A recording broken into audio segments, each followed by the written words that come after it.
Good afternoon, everyone. We will get started in just a few minutes.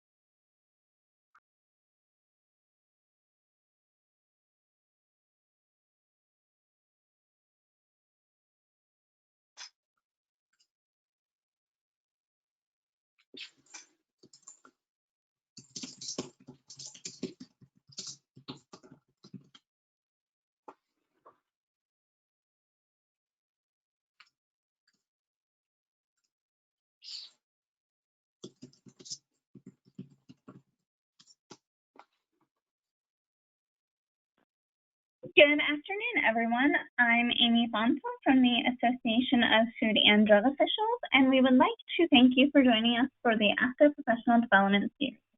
We are here today with Michael and Charlie Kalis to discuss Google search tips and using food safety analogies to drive the message home. Michael and Charlie Kalis are the co-founders and co-owners of Food Safety Guide, a cloud-based food safety consulting and training company. Michael and Charlie are also the champions of the Food Network Great Food Truck Race, which is Series 7, and Tops Final. We will be taking questions at the end, so please feel free to hold on to your questions or type them in the question box. We will also be monitoring the question box during the presentation, and they will be read out loud. Michael and Charlie, you can take it away. Thank you very much for the introduction. I appreciate it.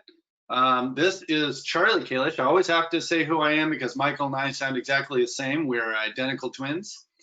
In fact, we can only be in two places at one time. So Michael is actually going to be sort of participating here a little remotely. He's going to be on the chat board. He's going to be responding to questions and helping, bring them to my attention. And if we have time, he also has an analogy that's really great that he would share at the end of the presentation. So with that, we'll go ahead and get started. I'm going to share my screen over here. Can everybody see it? Feel free to type in a response, yes or no. This will be an interactive webinar. I'm assuming you can see it, so I'm going to hit present here. Thank you, everybody.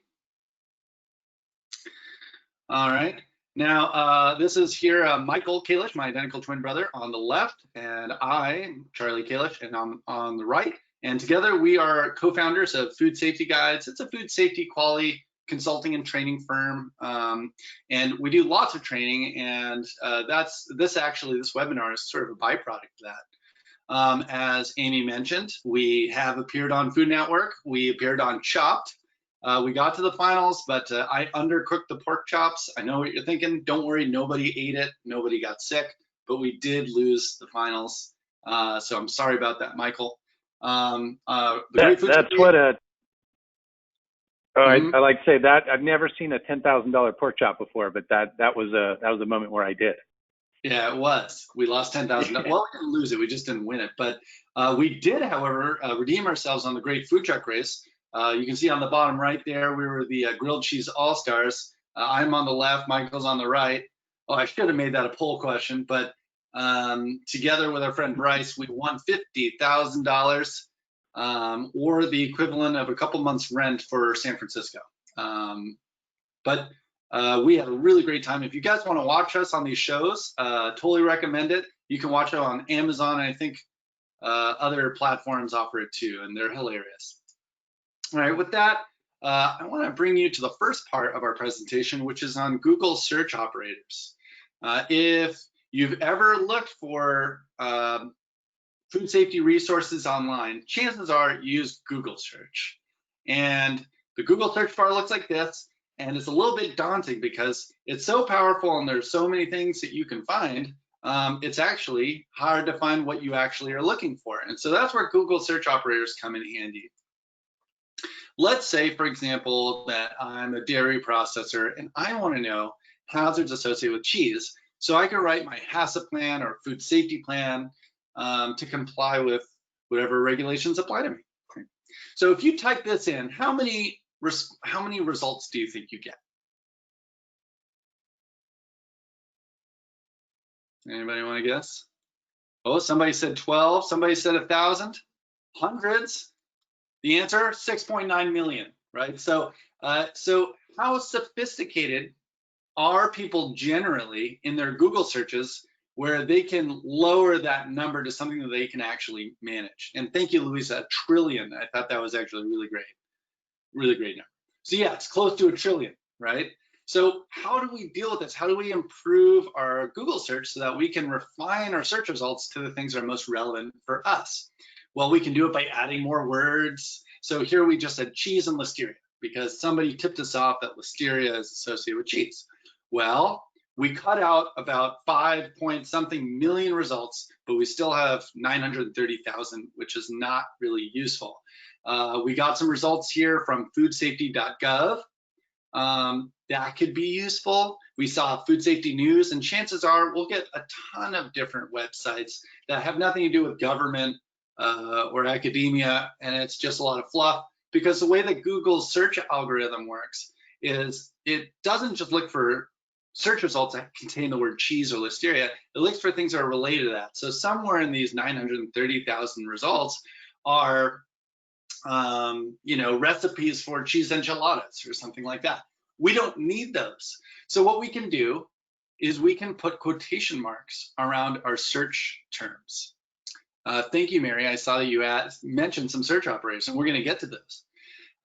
So by putting quotation marks around each word or a phrase, it will require the search to only give you results that contain those exact words. So I mentioned that the Google search algorithm will look for related words. This says no, it has to have the word cheese, it has to have the word listeria, and we cut out about 120,000 results. If we use another Google search operator, here's another one where we included a phrase. So let's say we're making a raw milk cheese. If we put that in quotes, we're all the way down to 37,500 results. That's a huge cut from 800,000, right? So if we use another Google search operator, this one is, actually Mary was sort of getting ahead of the game on this, is looking by site. So here we can filter out any search result that's not on the Government of Australia's website. We may have heard that Australia has some cool resources, so that cuts it down to 2,800 results. Quite a bit. We can also do site:.fda.gov, and that would deliver all the search results that are only on the FDA website. Further, a lot of guidance exists online in a PDF format. And so if we want to limit our search results to only PDF formats, we can also do that by typing in file type:/PDF. You could similarly do this for Excel spreadsheets, Microsoft Word documents, really any kind of file type. As long as you follow file type:, it'll deliver it. So here we're down to 1,100 results, and we got some really great PDFs that are going to help us deal with listeria. You'll notice on the second result, it says listeria in pregnancy. This might be more of a public service announcement warning people about the dangers of listeria to pregnancy. So you can actually remove search results by putting a negative sign before your search term. So if you put a negative before pregnancy or negative before pregnant, that can eliminate, in this case, it halved the number of results down to 600. The problem with doing that is that some useful search results may reference pregnancy, and so you're filtering out those useful results, and that's a problem. But these Google search operators are really like, they're really like a tool, right? They can be used for good or for bad, and so you should have a strategy when you're using them so that you use them the most effective way possible. But the minus sign is one of my favorite things to use. I use it all the time. So here we did the same search terms, except we changed the site to be fda.gov and not the Australian website. And look at that, 177 results. we decreased the number of search results by over 900,000. And there you can see it's only PDFs, and these things might be highly relevant to what we're making. I'll also add that 177 search results is something that you could actually realistically go through and find what's useful to you versus, if you have a lot. So here are a summary of Google search operators.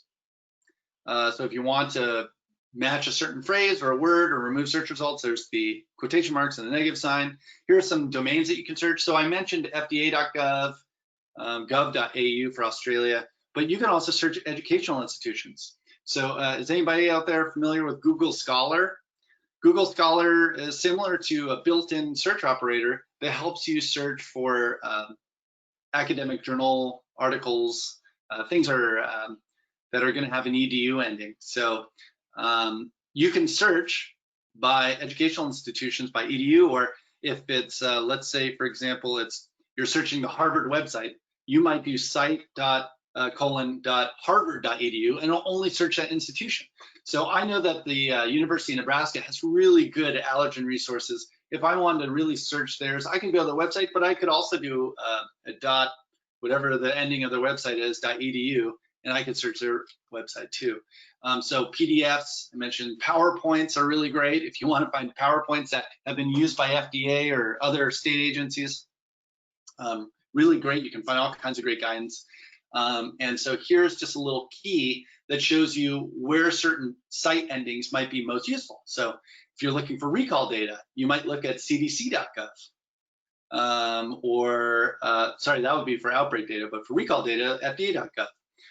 For information on scientific literature, .edu is really useful, but also .org, because there are a number of nonprofit organizations that publish really useful documents. For example, here in the Almond Board of California, where I am, where Michael and I are, they publish really great validations for processing almonds. And if you wanted to find that, you might use the .org on the ending. Trade association information could also use .org or .com. University extension documents, that could be at edu or .org. So this is just a key that I hope you'll find useful. And let's see, I got a little question here. So you only need a space in between the operator combos you want to use in the search? Yes, sometimes. So if you do, let's say, site : so you're searching a site, you wouldn't want then a space between the colon and whatever the search term is. But if you're doing, let's say, I'll just go back to here. If you can see my cursor, yes, there's a space between these search operators, but we wouldn't put a space like here. Yeah, that's probably obvious. Hope that answered your questions. So let's see, someone else asked a question. If you want to do multiple domain names, how would that be typed? Do you repeat the site : for each one? Yeah, to my knowledge, I don't think you can search multiple sites using the search domain. You could sure give it a try. I'm not liable if your computer explodes, but no, I'm sure it won't. But no, I've never tried that. You could give that a try, but I don't think it's gonna work. But by all means, please try it. Can you search for .gov or .edu in the same search? No, I don't believe you can. Again, you guys are thinking out of the box stuff. I should have done this a long time ago, but I never even thought to do that. I don't think that would work. But we can give it a try. Does anybody else have any other questions? Yes, agreed. So let's see, we had one participant, Mary, say that site.org also returns questionable organizations as well. Yeah, there's a lot of stuff out there. And if you're not using Google search operators, you get it all. So the Google search operators are magical, but they're not going to magically remove bad information necessarily. That some of it can sneak through.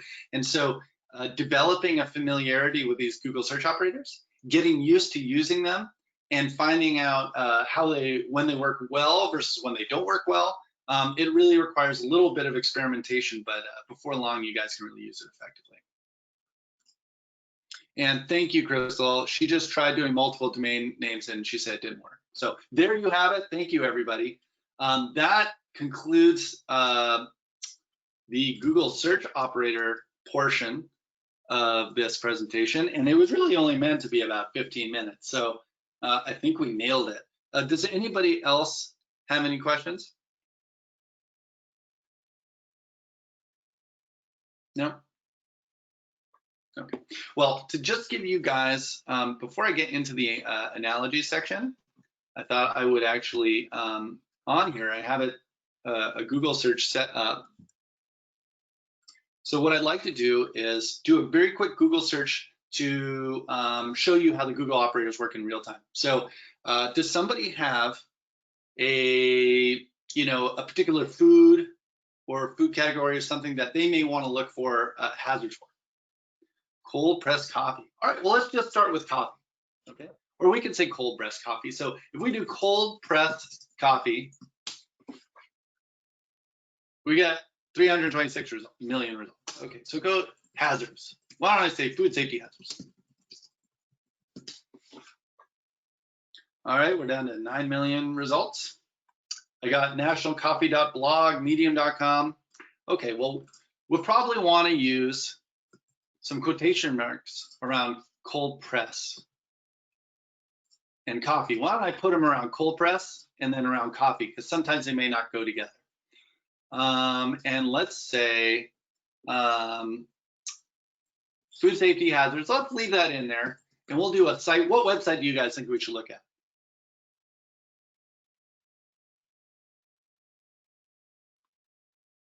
Any ideas? Okay, let's look at edu. Oh, we got .org. All right, well, let's do .edu.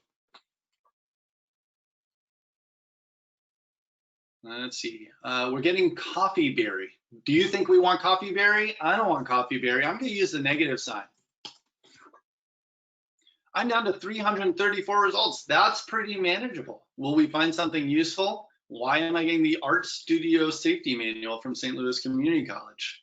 So that might not be very helpful. Let's do, somebody else said, oh, I just saw somebody say FDA and .gov. Why don't we do that? FDA.gov. All right, so here we got something from FDA, qualitative risk assessment. That might be promising. We're getting lots of references to coffee beans, which I'm pretty sure is going to be in a preamble to one of the guidances about how coffee beans, they can't be consumed without being processed, so they're a lower risk. That might not help us with that. Let's see.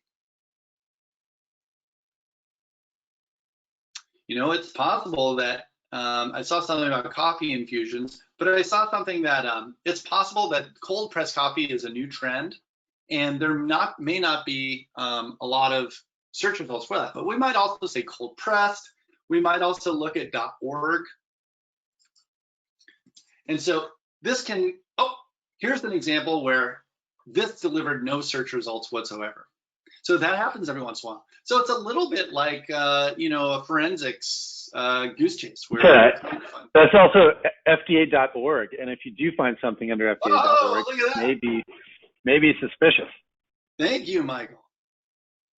All right. So anyway, sometimes it'll only yield 2 results, but you know what? At least you know you didn't find what you're looking for. And so it just takes a little bit of juggling and playing with it, and you can find things. We didn't really find a lot in 4 minutes, but I bet you if we spent, you know, the next half hour looking at it, we'd probably find whatever's out there. So anyways, that's it for that. I'm going to move on to the next portion of the, thank you, Adam, for the press versus the brew.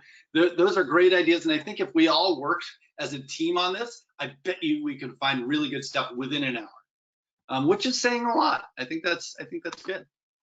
All right, so I'm going to move on to the next part of the presentation. And I want to thank everybody for all their active participation. It's really awesome. Yeah, and you can use Google search operator. I'm sorry? Did you want to do the poll first before we move on to the next one? Oh, right. Sure. Let's see. Thanks for reminding me. All right, I got a poll. And I just launched it. Go ahead and click your response.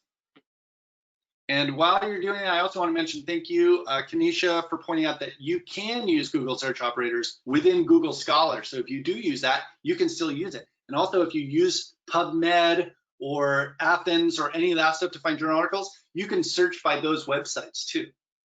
All right, so here's a quick poll. Do you think you will use Google search operators as part of your job? Go and select yes or no. All right. We're at 60% of you have voted.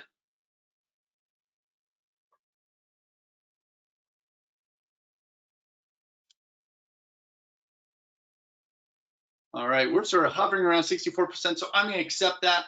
And it looks like 96% of you said yes, 4% said no, and that's pretty cool. I'm glad that you guys find it useful.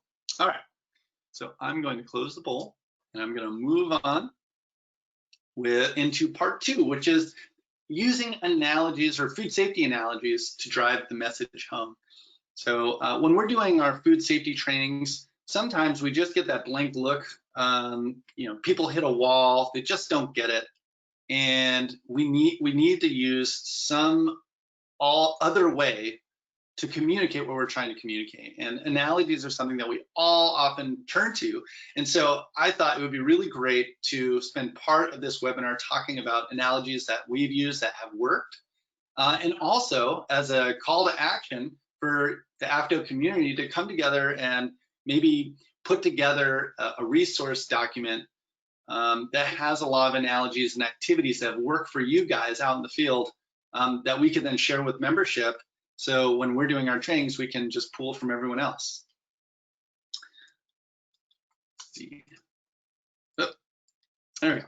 All right, so if you've ever been through a food safety training, chances are you've seen some kind of pyramid, right? It's sort of useful, right? Like this one, it's a HACCP pyramid where that I made. It's based on other pyramids I've seen, where you can see the HACCP plan at the tippy top, and people think that's so important, but really it rests on solid foundation of training, of food safety culture, and none of that's possible without an investment.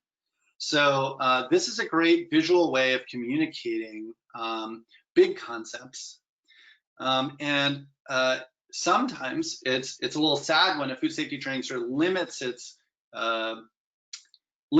to only using this as like the only graphic. You know, wouldn't it be great if things were a little bit more visual?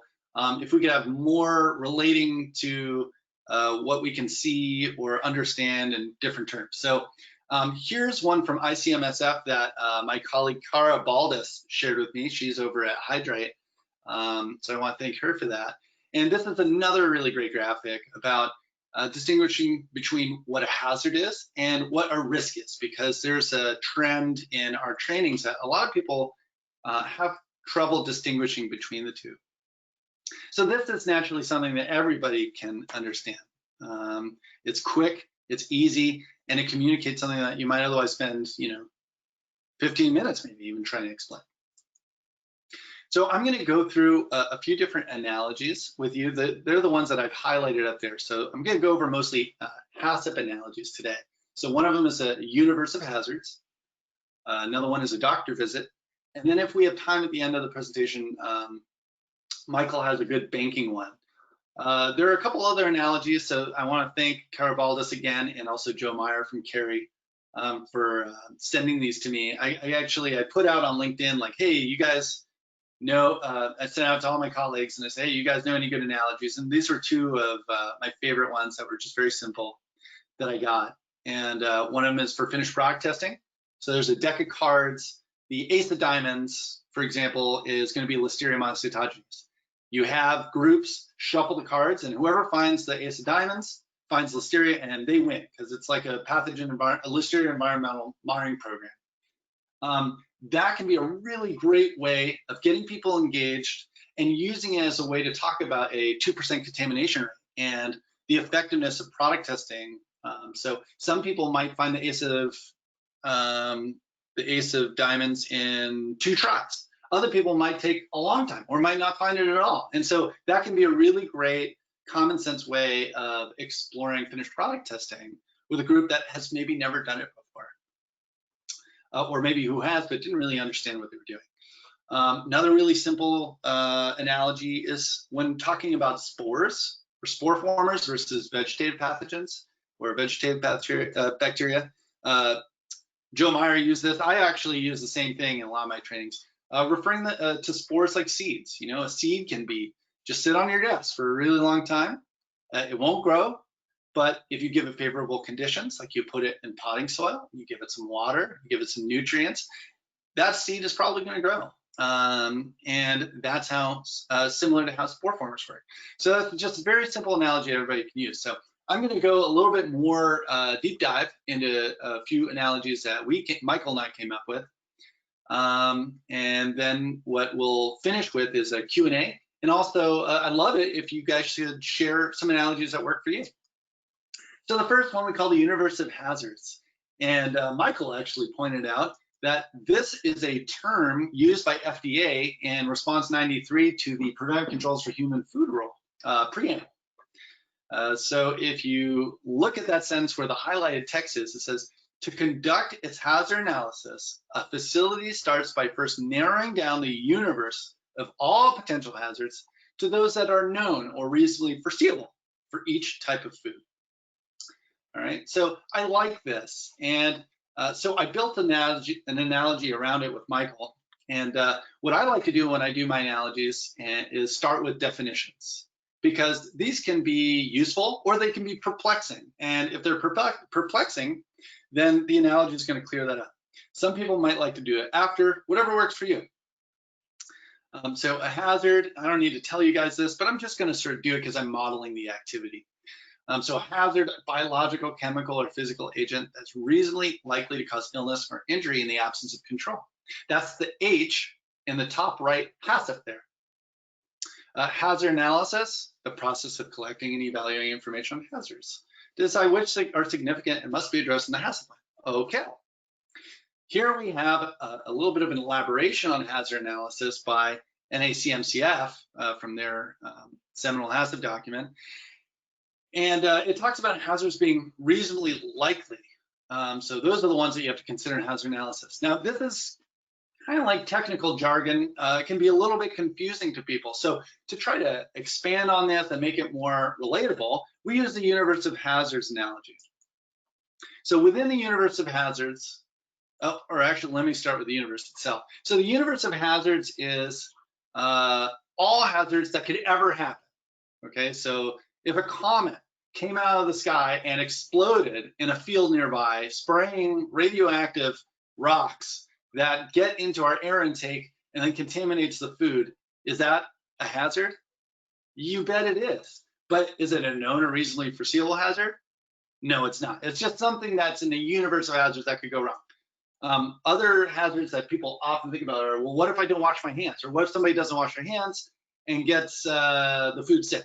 Sure, that's a hazard, and that's in the universe of hazards. Now, within the universe of hazards, we have a galaxy of hazard analysis. So this is where hazards are likely to occur, or I should say known or reasonably foreseeable. Okay. So within that galaxy, we have a planet called a hazard requiring a CCP, or a preventive control, whatever you like. Okay, so here's how it works. So if we say, sure, a comet is definitely a hazard in the universe of hazards, we can then take the next step and say, well, is it known or reasonably foreseeable? I'm going to refer back to that FDA response 93, where it says known or reasonably foreseeable.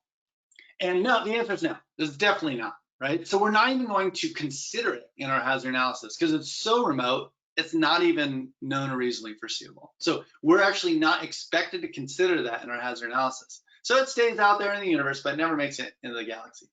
Now, what about something like listeria and raw milk cheese, or cheese generally? Is that something that would be known or reasonably foreseeable? The answer is yes. Thank you. So does it require CCP? Well, hold on. We haven't gotten there yet. Remember, hazard analysis is a two-step process. The first is collecting the hazards. The second step is evaluating. So we bring it in, we consider it in our hazard analysis, and then we have to go, oh, okay, does it require CCP? That's where we go through the evaluation process. And if it does, Then we have to have a CCP where we control it, so you can see there's a laser that's destroying it. So we can use this to then go into risk profile matrices like this one, where you can evaluate the likelihood and severity using scores. So it's really, the analogy itself is not a standalone. It helps clarify concepts that might be difficult to communicate, and then operates as a starting point to go into things that they can then really find useful and apply directly in their job. So that's the first analogy. And let's see, we got a couple comments. So Adam here says, I recommend explaining why a hazard was determined not reasonably likely to occur if a hazard is identified. Absolutely. I agree with Adam, and that would actually go back here in the hazard analysis part. So when you're evaluating the hazard, if you say, you know, I don't think it's likely to occur, or it's, you know, it definitely doesn't require a CCP, you're gonna have to justify that no matter what, right? But you don't have to justify the comment, right? So otherwise you spend the rest of your life in hazard analysis, and I actually call that hazard analysis paralysis. It's where we get just totally stuck. But otherwise, yeah, we're in total agreement, Adam. Thank you for mentioning that.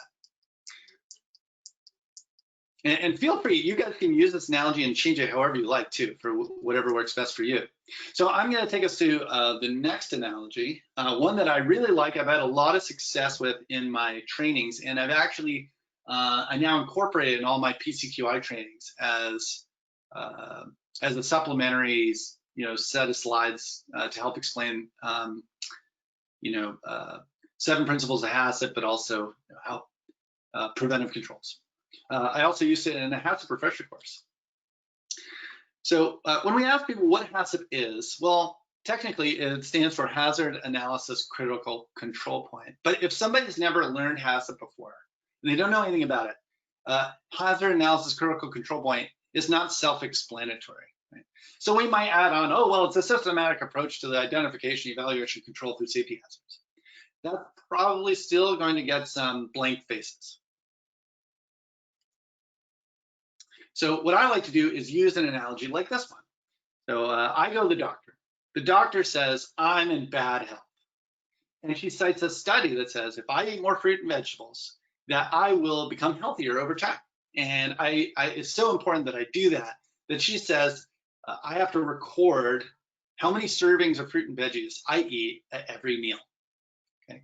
Because I'm in such bad health, if I don't change, I'm gonna get really sick and maybe die. Okay. To make sure that I do it, because she doesn't totally trust me, my wife has agreed, and she also agreed that I use her picture here. She's a scientist, but she agreed to sign off that I have followed the doctor's instructions and that I'm eating these meals. So after I record my, you know, meals, she signs off the document to verify that I did it. Periodically, I'm going to get blood tests, maybe let's say once a quarter, and they're showing over time that my health is improving. And the next year I go back to the doctor, and guess what?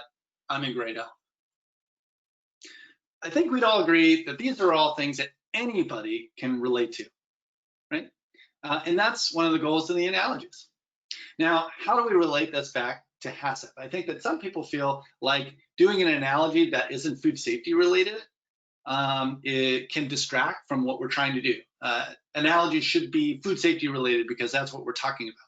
In this case, it's not a food safety related analogy, but I think it's really useful. So I'd be very curious. So if you guys type in into the chat, if you guys think analogies should be food safety related, or if they can be more open, I'm curious what other people think about that. But here's where, once I present the analogy, I like to then go back to some definitions. All right, so here I've modified the definition of a hazard a little bit by saying it's something that is reasonably likely to cause illness or injury in the absence of control. All right, and I've also made the hazard analysis a little bit more general. I've also included the definition for critical control point because I'm going to ask them to apply that. Now, they may not remember all these definitions by the time I go to the next slide, so I've summarized them a little bit here. A hazard analysis involves these steps. So again, I'm going to something more visual to engage them. And you'll notice on the top right, I'm highlighting that part of HACCP that I'm referring to because we're unpacking this, you know, Sphinx-like term, hazard analysis control point. It doesn't explain it. So this is where I also like to turn to the audience and say, all right, looking at the analogy in front of you, what are the hazards? So what is it that's going to make somebody sick? Is it the fact that I'm not eating healthy? Is it that I'm not exercising enough? Is it my genetic predisposition? What do you guys think? Go ahead and chat in and answer. What do you think the hazard is in this particular analogy? And I'm looking at what people are typing.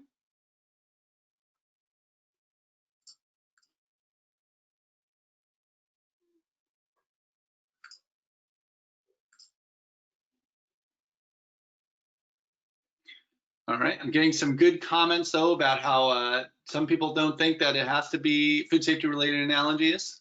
In an oral culture, great analogy or anecdote about anything relevant to risk management resonates well. Hey, that's great. Thank you. I like Adam Inman, thank you. Traffic laws often work well. I agree with that. I would love to see what you've come up with, actually.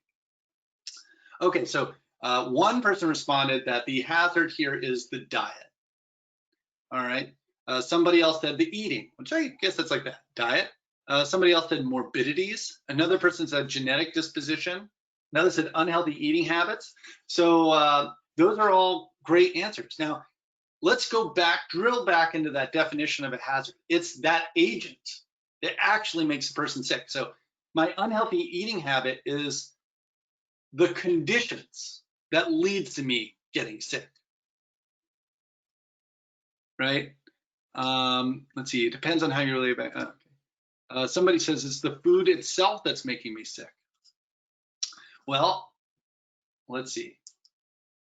So what I'd like to do is I'd like to address those couple answers where somebody said morbidities and genetic disposition, okay? So when we go to the doctor, we don't just walk straight into the doctor's office and the doctor says, hi, all right, and starts examining you, right? First, you're invited, you come in the office, you go to the waiting room, you fill out a questionnaire where they ask you all to identify all kinds of risk factors, like do you smoke? If so, how many packs a day do you smoke? What's your family history? Do you have a history of obesity, a history of cancer? In addition to filling out a form, they're going to ask you follow-up questions. So when the nurse takes you into the room, she's going to ask you, oh, I noticed you said this, and she'll ask you more follow-up questions. When the doctor comes in, the doctor is going to do, check your pulse, check your weight, check a bunch of things. So in other words, what they're doing is they are evaluating you, right? They have written evaluation, they have oral evaluation, and then based on your responses and based on the sum of that evaluation, the doctor in this case is saying, oh, you have some nutrient deficiencies from your diet. You're not getting the nutrients that you need, and so you're getting sick. So it's not necessarily the bad food that's making me sick, it's the lack of nutrients, right? That's the actual agent that's causing me to be sick. Also, you'll notice that when we consider like morbidities and genetic disposition, apparently that's not a problem because the doctor said, if I change my diet, that I'm gonna get better, right? So in the questionnaire that I filled out, I may have said, oh, like I don't have a family history of obesity, or I myself am not obese. So she might have filtered out those things, but those never made it into the doctor's determination of what the treatment should be. So the hazard analysis in this case, where she's collecting and evaluating hazards, is going to be the doctor's evaluation. And that's going to include also the evaluation that they got, all the information that they collected from the nurse, from my form, and when they physically checked me. So, and then they made an evaluation, they said, oh, it's his poor diet that he's not getting the nutrients he needs. That's a hazard that requires a control. So she cites studies, which means that her evaluation and her recommended treatment are risk and science-based. So the hazard requiring a CCP in this case is a nutrient deficiency that's caused by my lack of fruit and vegetables in my diet, or rather the nutrients that are in them. And the CCP here is going to be how many servings of fruits and vegetables that I eat per day. Or the critical control point is really like, all the meals that I eat in a day.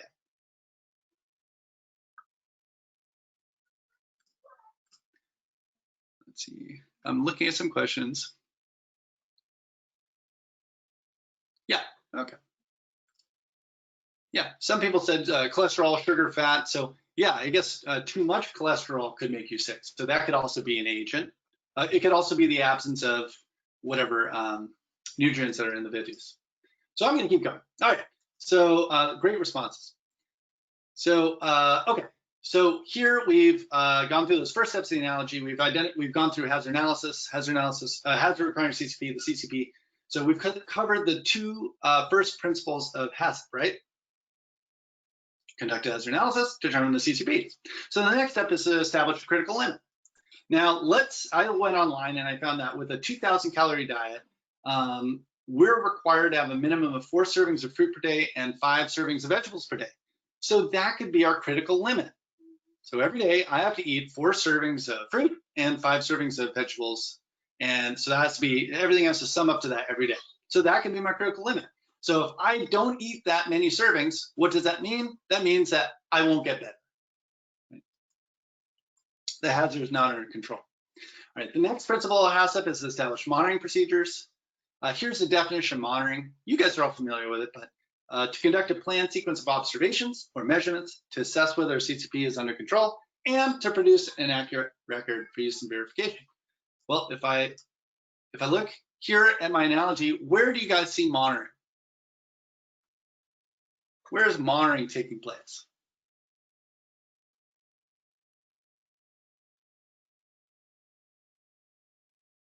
I'm watching some results come in.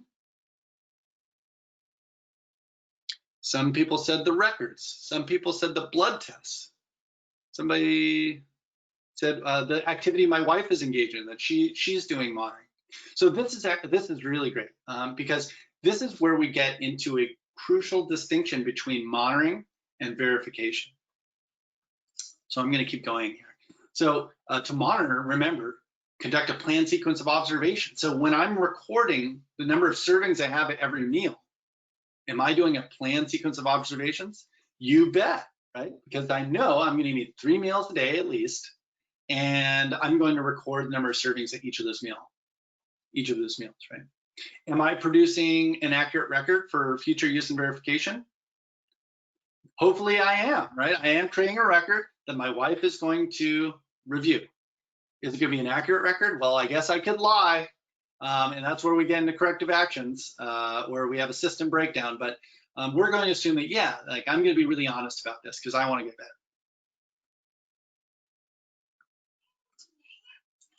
better. Now, some of you said blood tests. I'm going to get to that in a second, and that's going to come in with verification procedures. So here we have the NACMCF definition for verification. I like to include here a paraphrase definition because it can be a little technical. So I'm going to read the paraphrase.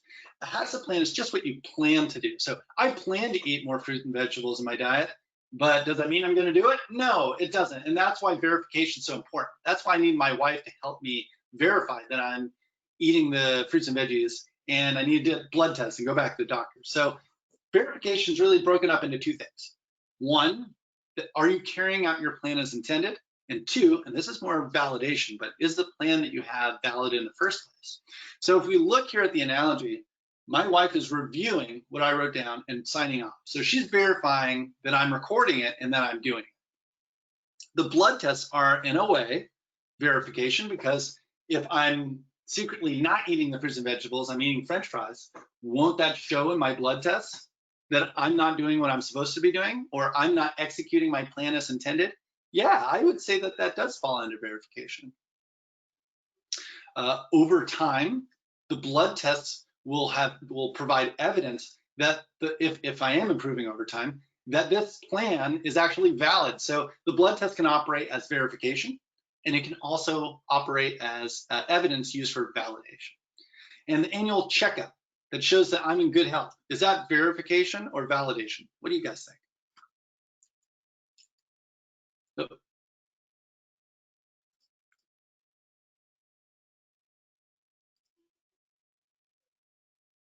I'm seeing some good answers. Some people are saying validation for the annual checkup.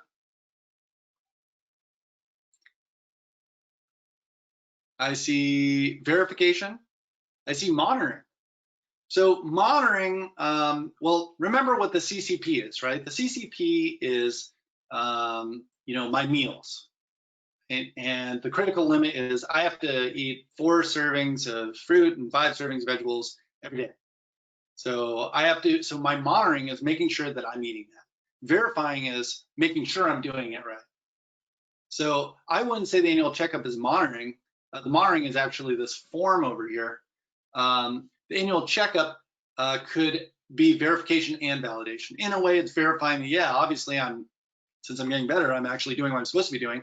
But also it helps validate that the plan is actually successful. Let me see how I'm doing time. So remember, validation is really just a subtype of verification. So they're kind of the same thing. And the point of this analogy is not to say that there's a hard line between verification and validation. Sometimes there is, sometimes there isn't. But the take home here is that they understand what verification and validation actually means. And there can be multiple correct answers here. Okay, thank you. Oh, good, you see, okay. Somebody says that she understands why it's not monitoring, why it's verification. And I see a lot of verification, validation. I see you guys are all right. Now let's say that the blood tests show that my health is not improving. Or let's say at the annual checkup that I'm not in good health. What does that say about the plan?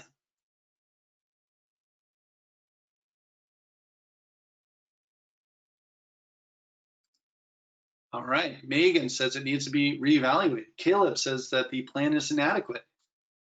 Kanisha says it needs adjustment. Sharon says there's a bottom plan. Absolutely. So what we're doing is we're challenging the validity of the plan. So we have information that says, whoa, the control that we have in place is not working. Maybe we're missing some crucial information. So if we go back to the original evaluation that the doctor did, the hazard analysis, we may have neglected to include certain risk factors like morbidity or genetic disposition. Things like that may have been overlooked, like you guys were mentioning before. And so maybe in fact those are contributing factors, and we need to incorporate that into the plan, and we have to adjust the plan as necessary, as Kanisha said, to make sure that it works. So these are really great responses that you're getting, and I know that you guys are all members of AFDO, and so you know a lot more than somebody who's going to a training who's never done this before.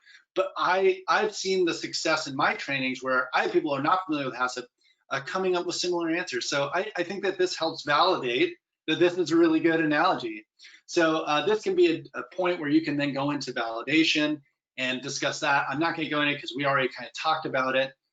You can go into record keeping. So what are all the different records that are going to be associated with this CCP? Well, we have the daily meal log that I'm going to be filling out. There's a corrective action log. So if I'm not, I actually have a whole bunch more slides up where I'm not following the rules or things aren't working. So we're going to fill out corrective actions. There's the medical records associated with the blood tests and my checkups. There's the study, which is the validation document that says if I eat that many more fruits and veggies, I'll be healthier. So I'll be citing the American Heart Association. So these are all very important documents and records to have as part of our plan. Other records, I mean, hey, you could require me to be taking photos of my meals. I could be taking receipts to make sure that I bought it. So you could go overboard with all the different things that you might need, and that actually might be relevant for food safety controls. So that's one way to talk about the 7 principles of HACCP that just goes, it really doesn't require a whole lot more effort but to teach, but I think it's just as, or maybe even more effective than the traditional way of talking about it directly in food safety terms. I actually think that this is a great slide deck to have in your back pocket if you have an audience that maybe isn't that familiar with HACCP. Some people are really familiar and you don't need to do it, but other people, it might be useful. So you might do this before you get into the food safety part, or if you find that they didn't really follow the food safety HACCP slides that you had, you might just pull this out. So with that, we have 10 minutes. So what I thought I'd do is open up to questions and comments. And if we don't have any, then Michael actually has another example that he likes to use in his trainings that involves banking. But does anybody here, what I'd like to do is just open up to Q&A and also see if anybody has any analogies that they really like. Adam Innan, I hope you don't mind I mention your name, but he had a really great example about using traffic situations. I would love to see that. I've tried to use starting a car before, and I didn't think that was good enough, but I think that traffic would be a really great idea.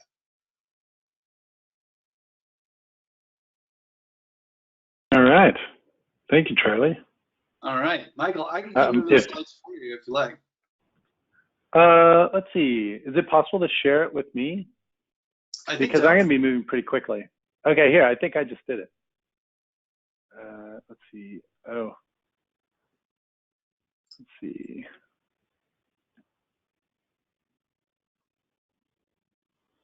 Okay. Now go ahead and share my screen, Charlie. Let's see.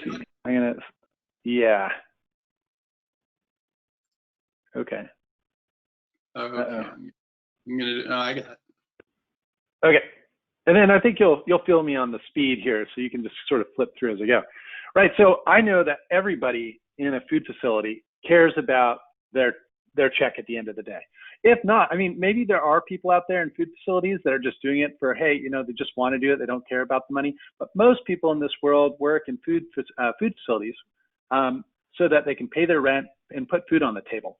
And I've taught a lot of classes across the country where that paycheck is more significant to some than others. It keeps them out of living in a car, for example, or puts food on, keeps their kids from being hungry. So I often like using banking or personal finance as a way to sort of drive home HACCP principles being applied in another context, but hopefully gives them better insight into what HACCP is. So here we have an employee at a food service establishment go to the bank, say, you know what, I'd like to make a deposit. Oh, go ahead, Charlie. Bank teller looks at him and says, great, here, let me just take that check of yours and go ahead, next slide, Charlie. Okay, I'll put it here. I'm a little busy, talk to my colleague, but don't worry, I won't forget about it. You have a great day. Now, if that check's important for clearing to pay rent and to buy food for your kids, are you going to want to leave that bank? Is that a bank you'd like to do business with? I'm guessing not, because a lot of things can go wrong with that deposit. That person can forget to deposit, they can lose it, there could be a wrong input, there could be a wrong account, and all these kinds of things may lead to corrections that may take an extended period of time, especially if this guy chooses to take a vacation or gets into an accident. So next slide, please, Charlie. So what's the hazard here? Now, these aren't hazards right there. These are the hazards. Hunger, potential eviction, maybe the health of your kids. Let's say someone has to pay their doctor bills to get weekly treatment. So the hazard here is the risk that where there's a high probability and a high severity. All right, next slide, please. So these are the hazards. Now, this person says, you know what? I just want you to deposit it right now, or else I'm going to move my cash out of this bank. The teller says, fine, deposit it. Have a great day. Now, are you happy with that? Can we now leave the bank and be happy? Because the control has been applied, right? It's been deposited. I know most people would like to know that deposit has been recorded, right? And a lot of people in food facilities really roll their eyes when they hear about the idea of having to record something. Well, yeah, we cooked it, or yeah, we cooled it. Why do I have to write it down? Well, here where it's your money going into your bank account, you may, because you lack confidence in this bank, you may want very much that this be written down. So where's my receipt? Go ahead, Charlie. All right, and this is a typical sort of smart aleck remark that you get from folks that are just new to record keeping on a whole in a food facility. Hey, listen, just because I wrote it down doesn't mean it happened, right? And that may be true. And there are people that write things down where they didn't do whatever it is that they wrote down. But to make the system work, to have confidence, we need to document or monitor that we are in fact applying a control. In this case, the control is the deposit. Okay? So what needs to be on this receipt? What needs to be monitored for us to have confidence in the application of the control? Well, it's the what, the who, the when, and the how. Next slide, Charlie. So this is just some example of what content might be there. Now, normally on a record, you're going to want to know, well, which bank was this, right? You don't want to have all the monitoring information and not know whether it was Bank of America or Chase. So we have the bank name and the bank address, which we normally find on document header for a CCP record. And then for monitoring, we want to know who did it, when they did it, how they did it, and what went in. So in this case, I think it's fairly, if we do have a problem, we want to know who the bank teller was that was responsible for it, right? Just like in a food service facility, we want to know the cook's name or the staffer's name responsible for receiving a shipment, checking the temperature. Here we have the account number, so that provides some traceability. And then we have the deposit quantity with a signature. So next slide, please, because we do sign our deposits, right? Okay, so this is where we include the critical information. Where if we do not make the deposit into the account, we have failed to apply the control. And so this monitoring is a way for us to have assurance that deposit was in fact made. In other words, we applied the control, and we have the record to do it. Now, so we've defined monitoring, but really to make me feel more comfortable with this bank, I'd like to know that there's a bank manager. There's a lot of feedback in the background, Charlie. I don't know who that is. But, oh, sorry. I know for my Michael, I hate to interrupt, but I do notice that we have only 3 minutes left. So I think Charlie, mm-hmm. I'm almost done. So well, okay, go ahead. I just wanted everybody to vote on which they like better, your analogy or my analogy, and then if I cut you off now, then you feel like mine was better. So. Right. So okay. I really want to have confidence in this bank. And so I want to know that there's a bank manager somewhere that's reviewing these deposits over time. So the act of verification here is making sure that monitoring, that the data that's being collected during monitoring is done responsibly, completely, accurately, so we can have confidence in the data coming into the system. Now, if you go to the next slide, I know a lot of people struggle with validation. But in this case, we want to know that when someone makes a deposit, it doesn't just accidentally add something into the account. We want to have full confidence that when we apply control, when we deposit the cash into the account, that it always goes into the account designated. That the systems that we have, whether it be a software or it be some sort of movement of paper, that application of control will always yield the expected result, which is an accurate deposit into the right account. Okay, so that is sort of a quick summary of what is involved in the 7 HACCP principles. Obviously, we covered record keeping there too. And this is a way that I find that we can relate it back to the day-to-day lives of the people, the participants in the course, and talk about what is truly meaningful to them at the end of the day. All right. Well, so I could elaborate on that, but Charlie, I know we have 1 minute, so go ahead. Well, 1 minute, I'm going to actually put out a poll there. I hope you guys will answer. I just have 2 questions. So I just launched a poll, and one of them is, do you think you'll use one of the analogies that we've talked about in this webinar in your work? So it's launching right now. So will you or someone you know use the analogies presented in this webinar? What do you think? Just want to know if this is something that's useful. So so far we've had about 40% voting. Right now we're at 88% yes, 13% no. That's pretty good. I'm excited about that. I wonder what the rest of the 60% of the people here would think.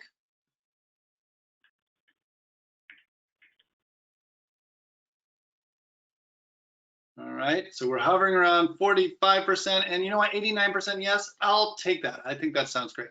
All right, so I have one more question for you guys. So I'm gonna close this poll, and it is,